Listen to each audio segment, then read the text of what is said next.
Bid number 2 for Patrick Dogu is loading. Man United is not done with this wing-back who Ruben Amorim believes should be the one to come in and solve for him that huge problem. Meanwhile, there is a lot of talk around Alejandro Garnacho and Chelsea. Could they be now in the lead ahead of Napoli? Here to give you some bit of details coming through. Welcome to the United Sport Web here. It's match day, guys. And I saw people, guys, come on, guys. You're all taking this whole worst team in history thing a little too serious, because I saw someone on my previous video comment and say that Rangers is a big team, is a strong team. Come on. Spare us this. Rangers should never be called a big team in the eyes of Man United at Old Trafford in any way, at any time, even if we brought the reserves to play them. That's the mentality we should have. Rangers should be a small team. It is not that Rangers is a strong team and it's a big team. No, it's the Man United players who are not serious. It's not about Rangers being big or strong. No, it's the United players who are not serious. If they are serious, they will just put it where it belongs. Guys, let's not be confused. Let's be guided.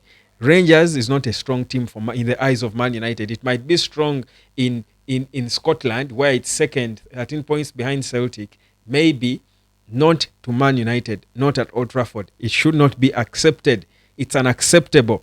Anyhow, let's get into what's happening with the transfers. So, Patrick Dogu, Man United puts in bid number 1. Now, we do learn that the exact bid was about 20 million euros. That is what they rejected. That's Lecce. Now, Man United are not giving up, whereas they are putting together options, because it might fail. Even their second bid might fail. Whereas they are putting together options. I spoke about Alvaro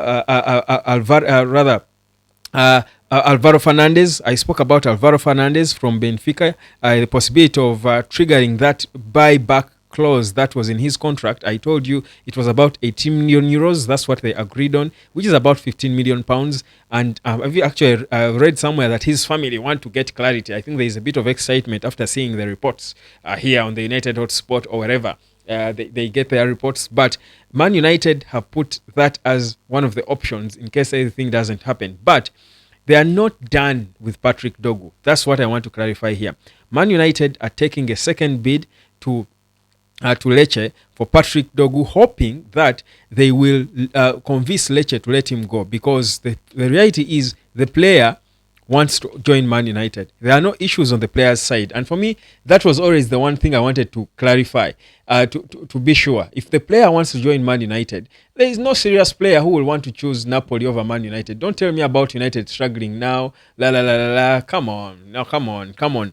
It's still a bigger... The fact that United is struggling now doesn't mean that Napoli is a bigger club than Man United. No way.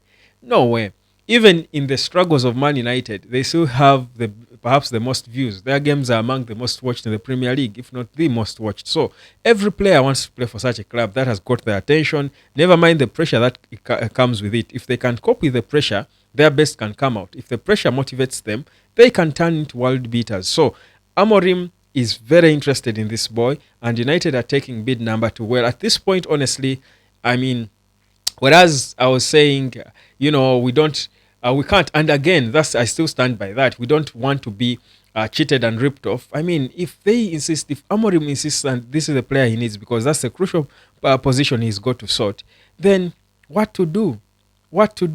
Just pay for the player then. I mean, go agree. I'm sure they will raise it up to about under 35 million euros, because they don't intend to meet the 40 million euro expectation from Lecce. But yeah, let's wait and see what bid number 2 will bring. Now, meanwhile, Chelsea themselves are moving fast. They seem to have agreed to put in their first bid for Alejandro Garnacho. What we get now is that they have put together the bid and it is ready to go in. So anytime you see me returning here, I might be back to give you an update on bid number 1 from Chelsea to Man United for Alejandro Garnacho. The Alejandro Garnacho talk is not done, guys. It is not done.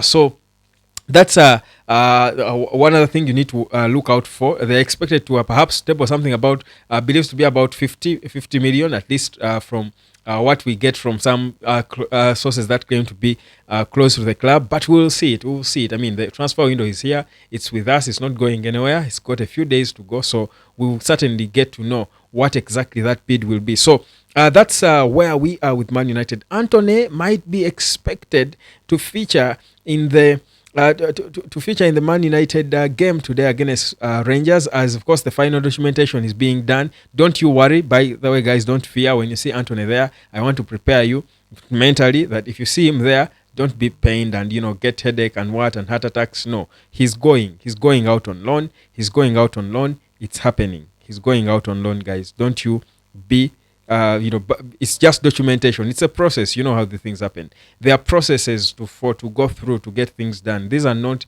things where you just wake up and do what you want and push a player off and take them to another country. They play. There are processes that are involved in such deals. So expect something like that from Antony. Now, United Rangers, and I hear people talk about the best team. Is there a best team in this Man United? Tell me, is there a best team in this Man United? Amorim should feature the best team, should field his best 11. What is the best 11? Tell me.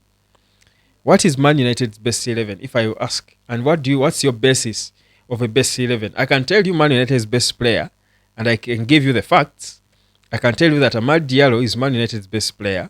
Why? Because he's the best goal scorer, he's the best presser, he's the best dribbler, he's got the best attitude, he's the best defensively and contributing to the team, he's the most hardworking, he has got the desire and the heart of the club, he's the most disciplined, he's the most admirable Man United player currently. I can call him the best Man United player.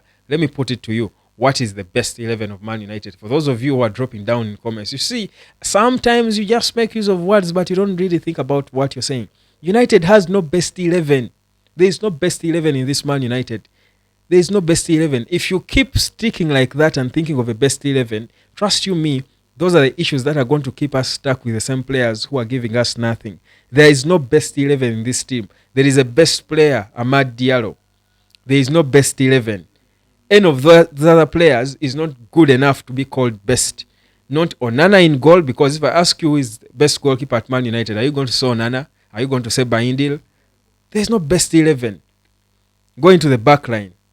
There's no best 11. In the middle, we are still there. We are not there yet. We are not there yet. There's no best 11 in this team. Players who come in one game and they perform well, fall off in the other. You can't say there's a best 11. We may know who the worst players are, but at this point, this team has got the wrong attitude. And Amorim has been saying it's not even about tactics. Yes, there will be tactical, applications and tricks, but it is not about the tactics. It's about the fight in the players.